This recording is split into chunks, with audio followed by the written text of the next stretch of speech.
আগের পার্টের বাকি কথা শেষে গিয়ে বলছি। তার আগে শুরু থেকে শুরু করা যাক। এনজিপিতে নেবে এজেন্সি ঠিক করে দেওয়া গাড়িতে চেপে আমাদের যাত্রা শুরু হলো গ্যাংটকের দিকে। যাওয়ার পথে তিস্তা নদী দেখি আর হালকা হালকা পাহাড় দেখতে পেয়ে আমাদের মধ্যে তো একটা আলাদাই এক্সাইটমেন্ট চলছিল। যাই হোক, তারপর একটা রেস্টুরেন্টে দাঁড়ালাম, সেখান থেকে ভিউটা জাস্ট অসাধারণ লাগছিল। অনেক ছবি তুললাম, মোমো খেলাম, তারপর আবার চললাম হোটেল বেনের দিকে। আমরা অ্যাকচুয়ালি একটা হোটেল ঘর থেকে বুক করে গিয়েছিলাম, হোটেল বেন, যেটা একদম এমজি মার্কের ওপরে লোকেটেড। আমাদের 4.5 ঘন্টা লেগেছিল এনজিপি থেকে গ্যাংটক পৌঁছাতে। আমাদের গাড়িটা আগে পৌঁছে গিয়েছিল, দিদি সব ফর্মালিটিসগুলো সারলো।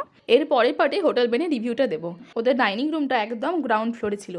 লাঞ্চে দিয়েছিল মাছের মাথা দিয়ে ডাল, যেটা দেখে বেশ অবাক হয়েছিলাম। একটা শিমালো তরকারি, মাছের ঝাল আর পাঁপড়। খাবার দাবার ব্যাপক ছিল। সন্ধ্যে 6টা নাগাদ আমরা সবাই এমজি মার্কে গিয়েছিলাম আর হরেক রকমের জিনিস দেখেছিলাম। আর লালবাজারের ভেজিটেবল মার্কেটটা যেটা, ওটা ভীষণ ভালো লেগেছে আমার। রাতে ফ্রাইড রাইস আর চিলি চিকেন দিয়েছিল, বেশ ভালো হয়েছিল। ও স্ন্যাক্সে চার পেঁয়াজিও দিয়েছিল।